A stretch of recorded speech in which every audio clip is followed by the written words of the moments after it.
చాలు చాలు.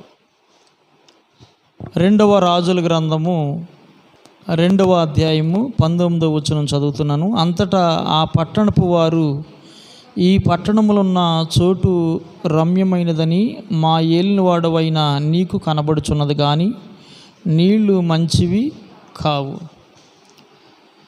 ఈ రోజున నీళ్లతో మనల్ని పోలుస్తున్నాడు. మనం పైకి బాగానే కనిపిస్తూ ఉన్నాము, కానీ మంచితనం అనేది మనలో ఉండాలి. అందరం బాగానే కనిపిస్తాం, కానీ మంచితనం లేకపోతే దేవుని దృష్టిలో అది చెడు ప్రవర్తన కలిగిన వారుగా ఉంటారు. మనందరిలో మంచి అన్నది ఉండాలి. ఇక్కడ ఒక పట్టణం కనిపిస్తుంది, ఎంతో అందమైనది, కానీ ఆ నీళ్లు మంచివి కాదు, అనగా ఆ బుద్ధులు మంచివి కాదు, ఆ ప్రవర్తన మంచిది కాదు. దేవుని పిల్లలు ఎప్పుడు కూడా మంచితనాన్ని కలిగిన వారుగా ఉండాలి. నా ప్రియమైనటువంటి దేవుని బిడ్డలారా, మంచితనం నీలో ఉందా? మంచివారుగా ఉండాలని ఆశపడుతున్నావా? నీవు నేను కూడా మంచివారుగా ఉంటేనే దేవుడు మనల్ని ఆశీర్వదిస్తాడు. దేవుని దృష్టికి మనందరూ కూడా మంచివారై ఉండాలని, మనందరూ కూడా నరకాన్ని నుంచి తప్పించబడాలని, మనందరూ కూడా దేవుని యొక్క దృష్టిలో చక్కగా ఆయన యొక్క సింహాసనం దగ్గర ఉండాలని ఆయన కోరుకుంటున్నాడు. మనలో మంచితనం లేకపోతే మనల్ని ఒకటే లెక్కేస్తాడు, ఏమిటంటే పాపాత్ములని లెక్కేస్తాడు. బైబిల్ గ్రంథంలో ఒక మాట ఉంది, ప్రసంగి గ్రంథము 7వ అధ్యాయము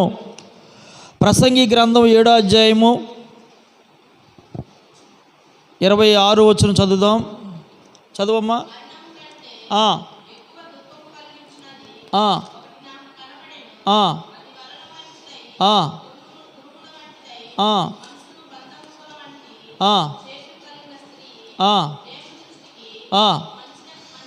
దేవుని దృష్టికి మంచివారైన వారు దాన్ని తప్పించుకుందరు. ఎవరైతే మంచివారు అవుతారో వాళ్ళు తప్పించుకుంటారో. అమ్మా, మీకు అర్థమైందా? మంచివారుగా ఉంటేనే మీరు తప్పించుకుంటారు. మంచివారుగా లేకపోతే మనం అక్కడ పట్టడి పడతాం, అనగా అక్కడ చిక్కబడిపోతాం. అందుకే ఇక్కడ అన్నాడు, మంచివారుగా ఉన్నవారే ఇక్కడ తప్పించుకుందురు, కానీ పాపాత్ములు దాని వలన పట్టబడుదురు. పాపం చేసే వాళ్ళందరూ కూడా పట్టబడతారు. మంచితనం మనందరిలో ఉండాలి. మంచితనం చేయాలంటే మంచితనం దేని నుంచి వస్తుంది? మంచితనం ఎలాగ కనపరచాలి? మంచివారుగా ఎలాగ ఉండాలి అంటే పౌలు గారు చెప్తున్నాడు తీతుకు రాసిన పత్రికలో 2వ అధ్యాయము, తీతుకు రాసిన పత్రిక 2వ అధ్యాయము 8వ వచనం ఒకసారి చదువుకుందాం. తీతుకు రాసిన పత్రిక 2వ అధ్యాయం 8వ వచనం.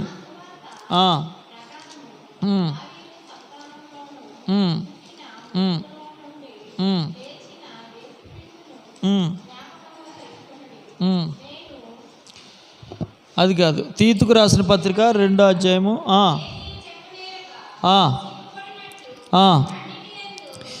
ఏదియో చెప్పనేరక సిగ్గుపడినట్లు అన్నిటి యందు నిన్ను నీవే సత్కార్యముల విషయమై ఏదియో చెప్పనేరక సిగ్గుపడినట్లు అన్నిటి యందు నిన్ను నీవే సత్కార్యములు, అనగా మంచి విషయాలు, మంచి కార్యాల విషయంలో మాదిరిగా ఉండాలి. నువ్వు కనుపరచాలి. నువ్వు మంచివారుగా ఉండాలంటే మంచి పనులు చేయాలి, సత్కార్యాలు చేయాలి. దేవుని పిల్లలు సత్కార్యాలు చేసేవారుగా ఉండాలి. ఈరోజు చాలామంది ప్రార్థనకు వెళ్తారు, కానీ పాపం మానరు. చాలామంది మనం చూస్తున్నాం, ప్రార్థనకు వెళ్తారు, బూతులు మానరు. ప్రార్థనకు వెళ్తారు, వాళ్ళ గురించి వీరి గురించి చెప్పడం మానరు. ప్రార్థనకు వెళ్తారు, మరి చాలా భయంకరమైన వ్యసనపరులు ఉన్నారు. ప్రార్థనకి వెళ్తారు. అసూయపరులు ఉన్నారు, ప్రార్థనకి వెళ్తారు. ముసలమ్మ ముచ్చట్లు చెప్పుకునే వాళ్ళు ఉన్నారు, ప్రార్థనకి వెళ్తారు. లోపల పైకి ఒకలాగా ఉంటారు, లోపల ఇంకో మరొకలా ఉంటారు. వీళ్ళందరూ కూడా దేవునికి అయిష్టులు, సత్కార్యాలు చేసేవారుగా ఉండాలి. నిన్ను నువ్వు మరి సత్కార్యాల విషయంలో మాదిరిగా కనపరుచుకోవాలి. అనగా సంపూర్ణంగా మంచి నమ్మకాన్ని కనపరుచుకోవాలి. ఎదుటివారికి నీవు నేను కూడా మరి నమ్మకాన్ని ప్రదర్శించేవారుగా ఉండాలి. అన్ని కార్యాలు యందు వారిని సంతోషపెట్టుచు వారికి లోబడి ఉండవాలని వారిని హెచ్చరించుము. అన్ని కార్యాలు యందు, దేవుని కార్యాల్లో నీవు నేను కూడా సంతోషపరిచేవారుగా మనం ఉండాలి. అది మత్తయి సువార్త 13వ అధ్యాయము 47వ వచనం. మత్తయి సువార్త 13వ అధ్యాయము 47వ వచనం. మత్తయి సువార్త 13వ అధ్యాయము 47.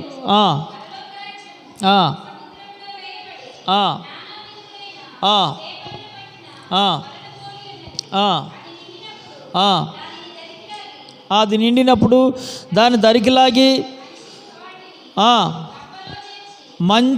మంచి వాటిని గంపలో చేర్చి చెడ్డవాటిని బయట పారవేయుదురు. మంచివారిని గంపలో వేస్తారు, చెడ్డవాటిని బయట పారేస్తారు. మనం చెడ్డవాళ్ళమా మంచివాళ్ళమా? దేవుడి దగ్గర గంపలో వేయాలంటే మనం మంచివారుగా ఉండాలి. దేవుని దగ్గర మనం ఒకవేళ చెడ్డగా ఉంటే ఆయన ఏం చేస్తాడంటే బయట పారేస్తాడు. బయట పారవేసే వాళ్ళుగా మనం ఉండకూడదు. ఈరోజు చాలామంది మరి దేవుని దృష్టిలో చెడ్డగా కనిపిస్తే ఆయన బయట పారవేస్తాను అన్నాడు. అంటే అగ్ని ఆరదు, పురుగు చావదు. ఎక్కడ? నరకంలో పడేస్తాడు. నరకం అన్నది ఖచ్చితంగా ఉంది. ఈ రోజున మనం తప్పించుకుంటే రేపొద్దున తప్పించుకోలేం. ఖచ్చితంగా దేవునికి వ్యతిరేకంగా, దేవుని మాటలు వినకుండా, దేవుని మీద విశ్వాసం ఉంచకుండా, భక్తి ముసుగులో కేవలం ఆచారంగా మనం ఒకవేళ ప్రదర్శిస్తే, ఆచారంగా మనం నడుచుకుంటే ఖచ్చితంగా మనందరూ కూడా మూల్యం తప్పదు. కాబట్టి దేవుని పిల్లర, దేవుని సంగమా, అది నిండినప్పుడు దానిని దరికి లాగి కూర్చుండి మంచి వాటిని గంపలో చేర్చి చెడ్డవాటిని బయట పారవేయుదురు. మంచి వాటిని ఎక్కడ వేస్తాడంట? గంపలో ఉంటాయి. చెడ్డవాటిని ఎక్కడ ఉంటాయి? బయట పారవేస్తాడు. మనం మంచివారుగా ఉంటే గంపలో ఉంటాం, చెడ్డవారుగా ఉంటే బయట ఉంటాం. సింపుల్. కాబట్టి దేవుని పిల్లర, మంచితనము మనందరం కనపరచాలి, మంచివారుగా మనం ఉండాలి. ఎవరన్నా నీ గురించి మంచివాడండి, మంచి ఆమె అంటారా? ఎవరన్నా? చాలామందిని, కొంతమందిని అనరు. ఎందుకు అనరు అంటే మనం కరెక్ట్గా లేం కాబట్టి అనరు. మనం మంచిగా అంటే ఎవరైనా మంచివాళ్ళు అంటారు. మనం మంచిగా లేనప్పుడు ఎవరంటారు? మనం మంచిగా ఉంటే ఖచ్చితంగా మంచివాళ్ళు అంటారు. పెడితే ఒకలాగా, పెట్టకపోతే ఒకలాగా కాదు. 100 మందిలో 90 మంది మంచోళ్ళు అంటారు, 10 మంది చెడ్డోళ్ళు అంటారు. 10 మంది అంతా స్క్రాప్ అంటే చెత్త. వాళ్ళు పెడితే ఒకలాగా మాట్లాడతారు, పెట్టకపోతే ఒకలాగా మాట్లాడతారు. నీ వైపు మాట్లాడితే ఒకలాగా మాట్లాడతారు, నీ వైపు మాట్లాడకపోతే మరొకలా మాట్లాడతారు. కానీ 90 మంది ఉంటారు, వారు ఖచ్చితంగా పెట్టినా పెట్టకపోయినా మంచే, చెడే స్పష్టంగా మాట్లాడే వాళ్ళు ఉన్నారు. అందుకే ఈ ప్రపంచమంతా దేవుడు ఇప్పుడు కూడా మనందరిని కూడా కాపాడుతూ రక్షిస్తూ ఉన్నాడు. మంచోళ్ళు ఉన్నారు కాబట్టి. అందరూ చెడ్డోళ్ళు లేరు, మంచోళ్ళు కూడా ఉన్నారు. మంచోళ్ళు ఎక్కువ మంది ఉన్నారు, చెడ్డోళ్ళు తక్కువ మంది ఉన్నారు. అందుకే దేవుని యొక్క తాపత్రయం ఏమిటంటే చెడ్డవాళ్ళు కూడా మారిపోవాలి, చెడ్డవాళ్ళు కూడా దేవుని సన్నిధిలో ఉండాలి, వాళ్ళు నరకానికి వెళ్ళకూడదు అని ఆయన యొక్క తాపత్రయం. అందుకే మనందరూ కూడా మరి మంచివాడుగా ఉండాలంటే, మంచివాడుగా కావాలంటే మనం చేయవలసిన పని అంటే దేవుని మాట వినాలి, దేవుని మాట తూచా తప్పకుండా పాటించాలి. మార్కు సువార్తలో మరి ఒక చక్కటి మాట ఉంది. మార్కు సువార్త 10వ అధ్యాయము 21వ వచనం చదువుకుందాం. మార్కు సువార్త 10:21. నీకు ఒకటి కొదువుగా ఉన్నది, నీవు వెళ్ళి నీకు కలిగినవన్నీ అమ్మి పేదలకిమ్ము, పరలోకమందు నీకు ధనము, పరలోకాల్లో నీకు ధనం కలగాలంటే, నువ్వు మంచివారుగా ఉండాలంటే నీకు కలిగినది అమ్మేసి పేదలకి ఇమ్మన్నాడు. పరలోకం గురించి మనం చాలాసార్లు మాట్లాడుకున్నాం. పరలోకం గురించి మంచి పాటలు పాడతాం. కానీ మనము ఎవరికైనా ఎప్పుడైనా ఏదైనా సహాయం చేసామా? ఎప్పుడైనా ఏదైనా ఇచ్చామా? కష్టంలో ఉండి నీ దగ్గరికి వచ్చి ఏడిసారు. ఎప్పుడైనా వాళ్ళకి నీకున్న దాంట్లో సహాయం చేసావా? ఒక్కసారి ఆలోచన చేద్దాం. నీకు కలిగినవన్నీ కూడా అమ్మి ఏం చేయాలంట? పేదలకి. అప్పుడు పరలోకమందు నీకు ధనము కలుగును, నీ వచ్చి నన్ను వెంబడించమని చెప్పిన యవనస్తుడి గురించి చెప్తున్నాడు యేసుప్రభువారు. ఆ యవనస్తుడు, అయ్యా నేను నిత్యరాజ్యానికి వెళ్ళాలంటే ఏం చేయాలని అడిగినప్పుడు, అయ్యా నన్ను వెంబడించు, నీకు ఉన్న ఆస్తి అంతా కూడా అమ్మేసి నన్ను వెంబడించంటే, అతను బాగా ఆస్తి గలవాడు కాబట్టి, డబ్బులు ఉన్నాయి కాబట్టి, దేవుణ్ణి ప్రేమించేవాడు దేవుని వెంబడిస్తాడు, డబ్బుని ప్రేమించేవాడు డబ్బునే వెంబడిస్తాడు. ఖచ్చితంగా అది ఏమాత్రం కూడా నిరభ్యంతరం లేదు. ఎందుకంటే దేవుని ప్రేమించేవాడు ఎంత డబ్బున్నా ఏదున్నా కూడా దేవుని ప్రేమిస్తాడు. దేవుని ప్రేమించలేను డబ్బుని ప్రేమించేవాడు డబ్బునే ప్రేమిస్తాడు, దేవుని ప్రేమించలేడు. ఇక్కడ యవనస్తుడు కూడా అలాగే ఉన్నాడు. ఎందుకంటే ఈ యవనస్తుడితో యేసుప్రభువారు మాట్లాడాడు, అయ్యా నువ్వు నీకున్నదంతా అమ్మేసి పేదలకు ఇచ్చేసి నన్ను వెంబడించంటే అతను యేసుప్రభువారిని వెంబడించలేని వాడిగా ఉన్నాడు. దేవుని వెంబడించడం మంచితనం. దేవుడు ఏం చెప్పాడు? ఇచ్చేయమంటే ఇచ్చేయాలి, దాచుకుంటే అన్ననే సపేరలాగా అయిపోతాం. దేవుడు ఏం కావాలని అడుగుతున్నాడు అది నువ్వు చెయ్యాలి. దేవుడు చక్కగా ఆయన పనుల్లో నిన్ను నన్ను కూడా చక్కగా ఆయన పిలుచుకున్నప్పుడు మనందరూ కూడా చక్కగా ఆయన పని మనం చెయ్యాలి.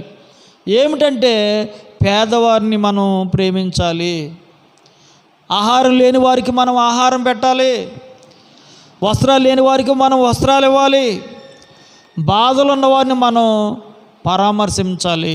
ఈ రోజున దేవుడు మనకి చెప్పే మాట ఏమిటంటే మనందరూ కూడా మంచివారుగా ఉండాలంటే పేదవారిని మనం ప్రేమించాలి. సిలువలో ఉన్నాడు దొంగ, ఆయన అడిగాడు, ప్రభా నీ రాజ్యంలోకి వచ్చినప్పుడు నన్ను జ్ఞాపకం చేసుకో అని అడుగుతున్నాడు. ఆయన ఎంత ప్రేమించాడో చూడండి. యేసుప్రభువారు ఒక దొంగని ప్రేమించాడు. మనం దొంగలం కాదు. సిలువలో ఉన్నటువంటి దొంగనే ప్రేమించిన యేసు నిన్ను నన్ను కూడా ఖచ్చితంగా ప్రేమిస్తాడు. మనందరం అంటే ఆయనకి ఇష్టం. అందుకే దేవుని పిల్లారా, మనం ఆయన మంచితనాన్ని మనలో ఉంచుకుని ఆ మంచితనాన్ని ప్రపంచానికి చాటి చెప్పాలి. యేసు పిల్లలు అంటే ఎవరు అంటే మంచివారుగా ఉన్నవాళ్ళు యేసుప్రభు వారి పిల్లలు. చెడ్డవారుగా ఉన్నవాళ్ళు యేసుప్రభు పిల్లలు అవుతారు. చెడ్డవారుగా ఉన్నవాళ్ళు యేసుప్రభు వారి పిల్లలు ఏమాత్రం కూడా వాళ్ళకి ఆ పేరు అర్హత లేదు. అందుకే యేసుప్రభు వారు కూడా వెంబడించినటువంటి శిష్యుల్లో 12 మంది శిష్యుల్లో ఒక శిష్యుడు ఉన్నాడు. ఆయన వెంబడిస్తున్నాడు కానీ ఆయన యొక్క మంచితనం అతనిలో నింపుకోలేకపోయాడు. ఎవరు అట్లా అంటే అతను యోధా ఇస్కరియోతు. ఈ యోధా ఇస్కరియోతు ఏం చేశాడు? మత్తయి సువార్తలో ఉంది 26వ అధ్యాయము 14 వచనం. మత్తయి సువార్త 26:14 వచనం చదువుకుని ముగించేసుకుందాం. 26:14 చదవమ్మా.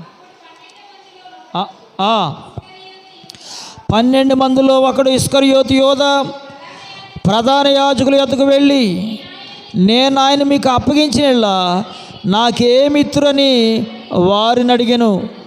అందుకు వారు 30 వెండి నాణెములు తూచి వానికిచ్చిరి. ఏమడుగుతున్నాడు? యేసుప్రభు వారిని అక్కడ ఏం చేశాడు?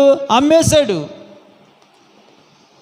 డబ్బు కోసం యేసుప్రభు వారిని అమ్మేశాడు. ధనం కాదు మనకు ప్రాధాన్యత.